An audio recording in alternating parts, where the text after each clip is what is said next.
hecho menos absurdo de la historia de la humanidad hubieran no solo bastado, sino sobrado para que la sociedad, el Círculo Rojo, llámenlo como quieran, decidiera que esta persona no está apta para ejercer el poder. Por ejemplo, escuchen esta supuesta explicación que nos explica que la gente vive cada vez mejor, lo cual ya de por sí habla de una percepción alterada de la realidad, pero además es porque, Irán dejó de financiar un golpe de Estado. O sea, la calidad de vida de Argentina, gracias a Trump, acaba de mejorar enormemente. Porque al cortar la runfla de Venezuela, se dejó de financiar a un conjunto de hijos de puta acá adentro que querían hacer un golpe. No solo eso, digamos, sino que además dejaron de entrar los espías cubanos. Sí, sí. Porque ahora no hay financiamiento. Lo que está pasando en Medio Oriente le cortó la guita de los iraníes. Que haya salido el quilombo de los rusos, se cortó los rusos. Y hay otro quilombo más que tienen que los dejó sin financiamiento. Sí, es verdad. Miren, está tan mal que hasta si vieran ese video en silencio, sin escuchar las ridiculeces que dice, se darían cuenta de lo mal que está. Y hay que decirlo todos los días, no está apta para gobernar la Argentina, no está apta moralmente, no está apta políticamente, no está apta clínicamente y no está apta humanamente para hacerlo. La buena noticia, si uno quisiera tomarlo con un poco de gracia, es que no gobierna la Argentina. La verdad es que no gobierna, está todo el día pelotudeando, pero además no hay nadie gobernando la Argentina. Lo que se está haciendo con la Argentina es algo muy distinto a un gobierno. Ellos suelen decirse que son como los CEOs o los gerentes de grandes empresas y en realidad se están comportando más como los síndicos encargados de administrar la quiebra de una empresa, administrando el desguace del país. Hoy comienza nuevamente el proceso para privatizar AISA, digo nuevamente porque esto es algo que ya se hizo en la Argentina y salió mal, salió muy mal. Lo anunció ayer Toto Caputo como si fuera una buena noticia. Por supuesto, tenemos ahí el tuit para compartir con ustedes. Mañana se publicarán en el boletín oficial los pliegos de la licitación de AISA para avanzar con la venta del 90% de las acciones de la empresa que hoy están en manos del Estado Nacional, etcétera, etcétera, etcétera. Estamos hablando de una empresa que actualmente brinda agua potable a más de 11 millones de personas, cloacas a más de 10 millones de personas, prácticamente 1 de cada 4, 1 de cada 5 argentinos tiene acceso a agua potable y a cloacas gracias a esta gestión de AISA, que la privatización anterior en la década del 90 había fallado a la hora de dar ese servicio. Hay que decirlo, si hoy el gobierno puede hacer esto es porque se votó una ley de bases. Es porque se votó una ley de bases. Y todos los que ayudaron a que se apruebe esa ley de bases son responsables también de esto. Esta semana también ya se privatizó Transener, la privatización más grande hasta ahora de la era Milei. Se recibió una oferta de 365 millones por una compañía que el año pasado tuvo 245 millones de ganancias. Se entiende que es un número absurdo, ¿no? Que en el mercado del que hablan los funcionarios, esta compañía debería valer mucho más. Pero además se ve algo que ya se había visto en enero con las represas hidroeléctricas, que son inversiones que hizo a lo largo del tiempo el Estado argentino para montar un esquema que hoy es superavitario, hoy da plata. Y entonces se vende. Mientras hubo que poner plata, la puso el Estado. Y en el momento en el cual el esquema empezó a ser superavitario, aparece un privado para llevarse esos beneficios.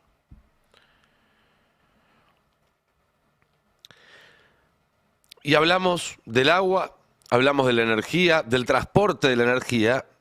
Estamos hablando de activos estratégicos del país. Nuestro desarrollo nuclear también. Van a privatizar todos los activos que tiene la CENEA, según se supo, según denunciaron los propios trabajadores de la Comisión Nacional de Energía Atómica. El gobierno habilitó un procedimiento que pone en venta todo el patrimonio material e inmaterial, esto es patentes, es desarrollo intelectual, de la CENEA. Yacimientos de uranio, planos de reactores, nada queda afuera del saqueo. Y esto sucede pocos días después de que una delegación de funcionarios yanquis estuvieran recorriendo estas mismas instalaciones que ahora van a poner en venta, casi como si fueran de RIMAX, ¿no? Vinieron a ver la propiedad antes de tasarla. Ayer Adrián Murano habló en Verdades Afiladas con Rodolfo Kempf, que es investigador de la CENEA, que estaba denunciando este vaciamiento sistemático, y contó algo sobre una visita, en este caso no de Estados Unidos, sino de Gran Bretaña, ni más ni menos, un país que ocupa territorio argentino actualmente, que me dejó realmente frío. Y es un tema que yo vengo siguiendo, no me sorprende nada de esto, pero siempre hay lugar para un poco más de indignidad y de humillación nacional. Escuchen lo que contaba Kempf ayer.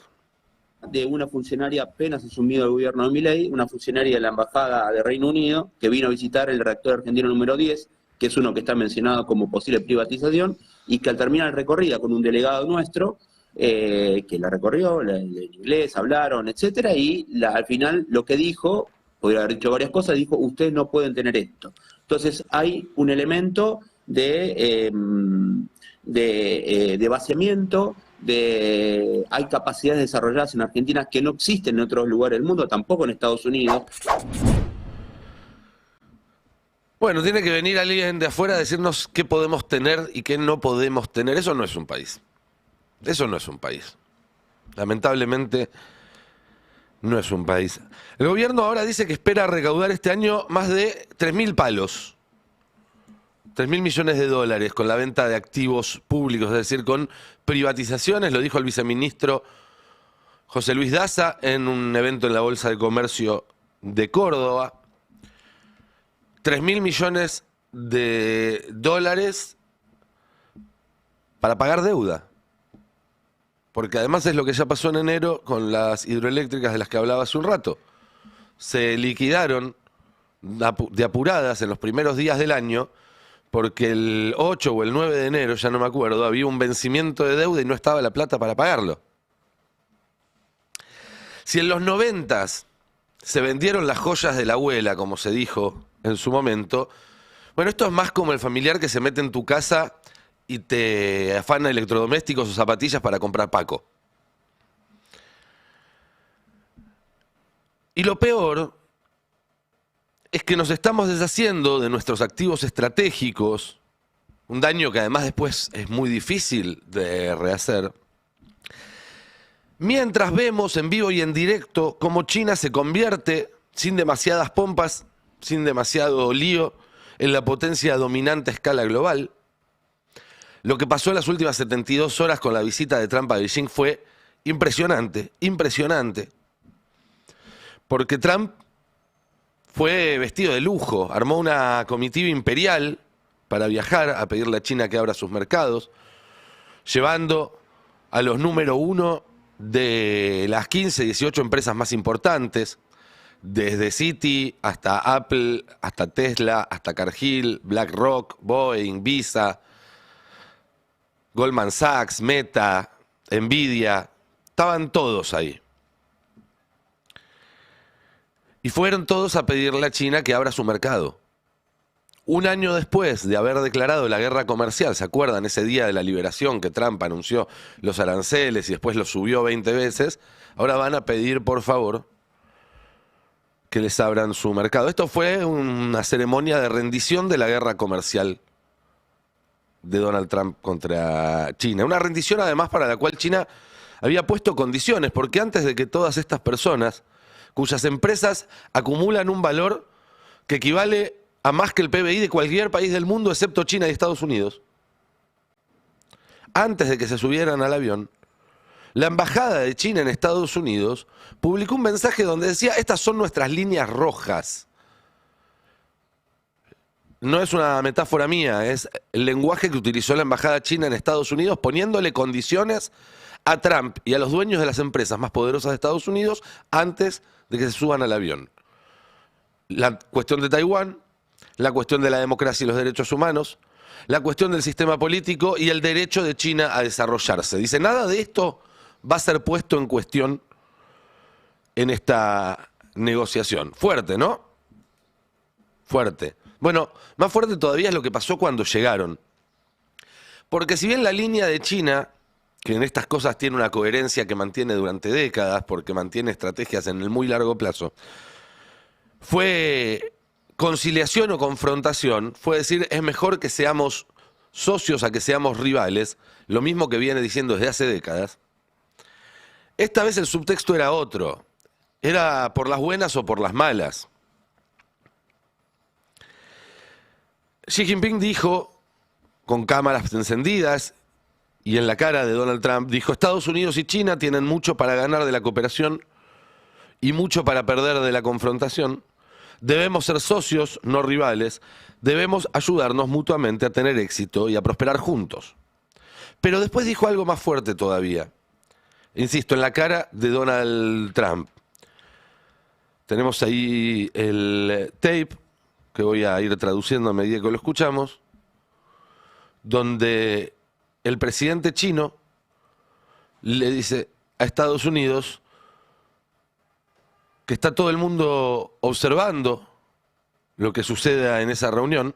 El mundo entero está pendiente de nuestra Ahí está, reunión. lo tenemos traducido. Actualmente, una transformación sin precedentes en un siglo se está acelerando en todo el mundo y la situación internacional es fluida y turbulenta. El mundo ha llegado a una nueva encrucijada. ¿Pueden China y Estados Unidos superar la trampa de Tucídides y crear un nuevo paradigma de relaciones entre grandes potencias? ¿Pueden enfrentar unos los desafíos globales y barrar mayor estabilidad al mundo?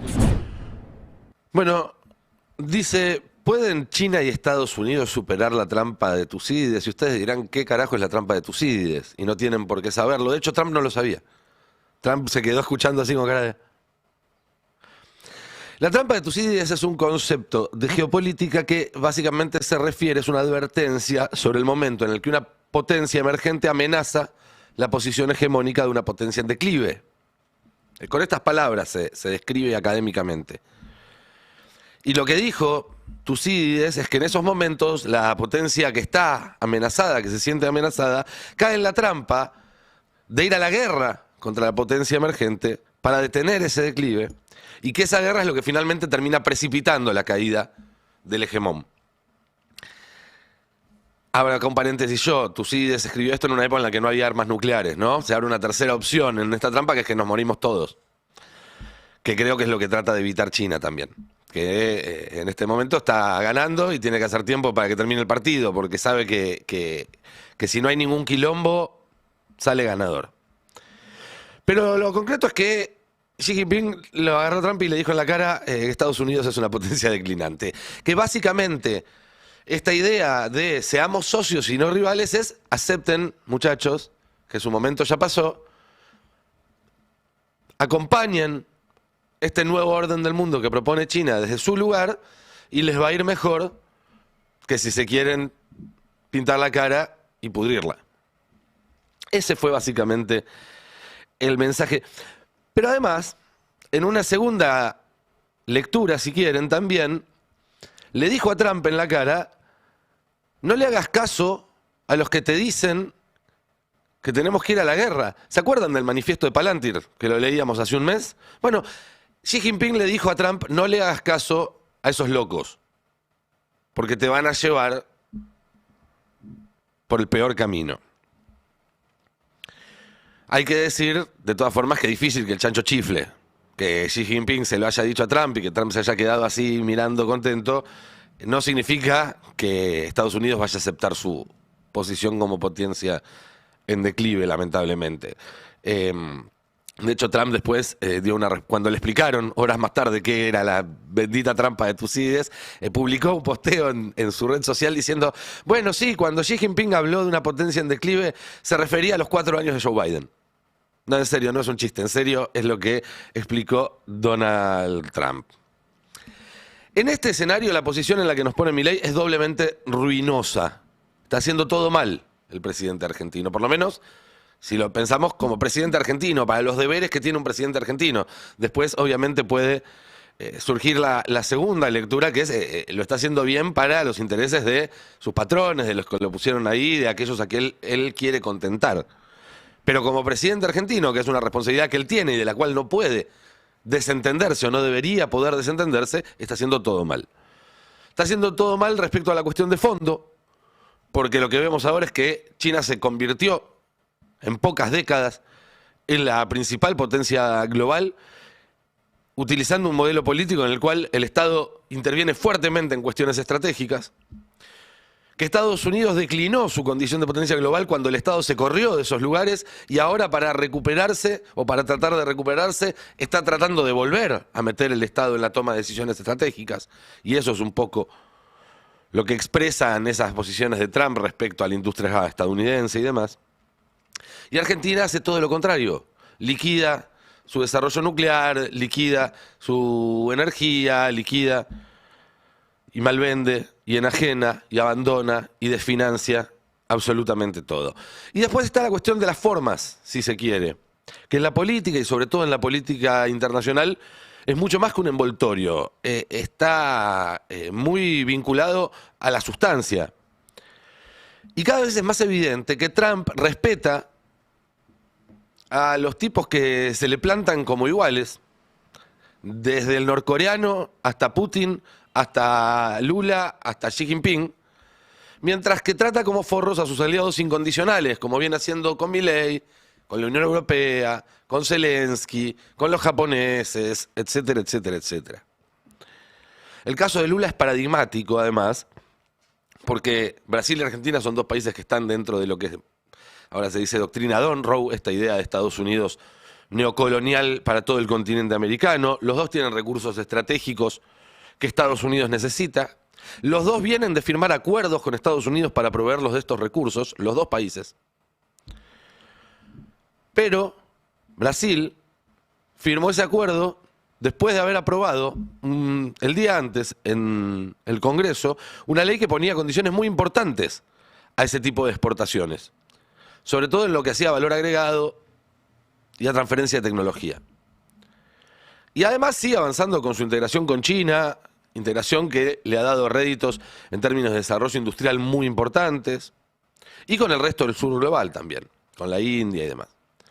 Argentina, en cambio, firmó ese acuerdo, al mismo tiempo que aprobaba una reforma laboral muy regresiva, bajo un convenio como el RIGI, que permite básicamente llevarse todo sin ninguna condición, y al mismo tiempo está entregando Tierra del Fuego, está entregando la hidrovía, está congelando cualquier tipo de inversión estratégica de China, se fue de los BRICS. Y la verdad es que Trump le está dando a Lula un trato mucho más digno que a Milei. Tanto, de nuevo, en las formas como en el fondo. Lo recibió en el Salón Oval y estuvo el doble de tiempo reunido con él. A Milei lo tuvo de espaldas en un almuerzo en el cual se dedicó a burlarse de él. Lula no dice, no le voy a vender recursos estratégicos a Estados Unidos. No, dice, vamos a venderle. Si esa es una condición que Estados Unidos pone a cambio de otras concesiones o de dejarnos de hacer otros negocios con China o de permitirnos otras cosas, y eso además nos da un beneficio económico porque son recursos caros, porque son recursos que te permiten sanear tu balanza comercial. Bueno, vamos a venderle, pero también sentándonos en la mesa a negociar. En cambio, cuando decís, le vamos a entregar todo, no recibís nada a cambio, con lo cual la humillación nacional a la que estamos siendo sometidos no se justifica en absoluto. Tampoco se justificaría si nos dieran un poquito más que a Brasil, pero ni siquiera en esos términos resulta positiva para el país. Y es en ese contexto en el que cuando aparece un candidato opositor que tiene una propuesta concreta sobre qué hacer en este mundo tironeado entre una potencia en declive y una potencia emergente. Vayamos al tape 9. Escuchemos lo que decía ayer en el acto como presidente del PJ bonaerense Axel Kicillof. Yo digo, ¿qué hacer con el mundo actual? Lo voy a decir en palabras clásicas. Tercera posición. No tenemos que decidir si vamos a ser solo un país de materias primas o solo un país industrial. Tenemos que ser las dos cosas.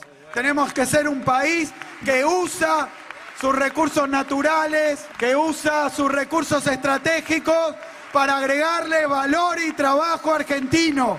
Argentina es un país con biotecnología, con ciencia de punta, con tecnología nuclear. ¿Cómo la vamos a vender? ¿Cómo la vamos a entregar? Tenemos que pensar, reflexionar como una forma de militar para construir una Argentina justa, libre, soberana. Bueno, hay un candidato opositor que está gestionando una provincia muy complicada como la provincia de Buenos Aires, que mide bien en las encuestas y que tiene un discurso claramente a favor de la industria, del trabajo nacional, de la utilización de los recursos estratégicos para el desarrollo. Y hay un grupo al que no se le ocurre mejor idea que ir a pudrirle el acto. Y la verdad es que si creen que le están haciendo un favor a Cristina con esto, se están equivocando.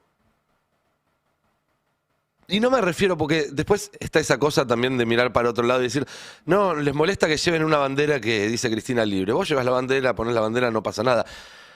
No fueron a llevar una bandera, fueron a pudrir un acto. Eso es algo que para cualquiera que haya ido a 2 actos o a 2 asambleas se nota a la legua y sabe perfectamente además qué es lo que significa. Y si no saben, vayan y pregunten. Porque ir a pudrir un acto, y esto es algo que, insisto, lo sabe cualquiera que haya estado en 2 asambleas, en 2 actos, es una inmensa demostración de despoder, de impotencia. Son cosas que hace Greenpeace. Son cosas que hace el nuevo MAS. La verdad, con una mano en el corazón, ayer veía las imágenes y me daba una pena enorme. Me daba una pena inmensa lo que estaban haciendo. Y voy a decir algo que sé que me van a putear. Y después lo charlamos con la mesa. No para que me puteen acá, no sé, si me quieren putear, puteen también, ¿no? Pero si hay algo que esto no es kirchnerismo. Porque el kirchnerismo que enamoró a tantísima gente con la política, el kirchnerismo que dicen reivindicar, si tenía una característica, si había que reducirlo a una característica sola, era que no tenía miedo de dar las peleas importantes. Contra los poderosos y de frente. A veces lo hacían mejor, a veces lo hacían peor. A veces con buenos resultados, muchas veces con malos resultados. Pero los milicos, Duhalde, los buitres, el campo, Clarín, el Poder Judicial, de frente, a matar o morir, de igual a igual, sin buscar atajos, sin buscar chivos expiatorios, sin ponerse en el papel de víctima. Tráiganme a los titulares, decía Cristina. No esta estudiantina, patética, testimonial, victimizante. Y encima de todo, dirigida a cualquiera menos al responsable de que Cristina está presa. Vayan a pudrirle el acto a Bullrich. Vayan a pudrirle el acto a Maíquez. La prisión de Cristina es injusta, es ilegal y es muy dañina para la Argentina. No hay ninguna duda de eso. Y es además el símbolo más acabado de un poder judicial corrupto hasta la médula, que es incompatible con la idea de un país que se desarrolle, de un país democrático, y que el próximo presidente, sea Kicillof o quien sea, si quiere gobernar la Argentina y no ser simplemente el síndico de la quiebra del país, va a tener que resolver.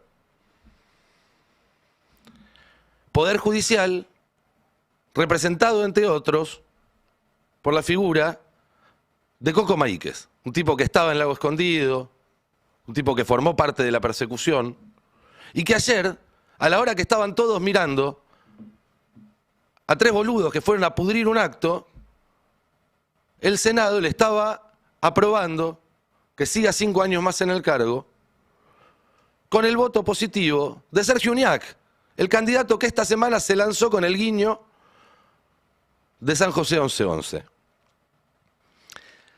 Y eso ya es más que una farsa. es una estafa política. Y la verdad es que algunos podrán decir, bueno, pero esto le sirve a Axel para diferenciarse. Yo creo que el horno no está para bollos. Yo creo que la sociedad hoy lo último que necesita es más quilombo. Y que estas cosas nos recuerdan lo que pasó durante la última vez que le tocó gobernar al peronismo y que es la imagen que el peronismo tiene que tratar de borrar y reemplazar con una distinta, que sepa volver a interpelar a esa enorme mayoría, a esta altura del partido sin ninguna duda, enorme mayoría de los argentinos que no quieren que siga ni este presidente ni el proceso político y económico que plantea. ¿Qué tal? Buenos días, ¿cómo andan? ¿Qué dice Nico? ¿Cómo le va? Bien. Mañana. Fuerte lo de Maíquez ayer, ¿no? Porque evidencia, voy a usar una palabra que sí se puso de moda durante el apogeo K, la doble vara. Y vos lo marcabas muy bien, estas dos anécdotas que ocurrieron en simultáneo.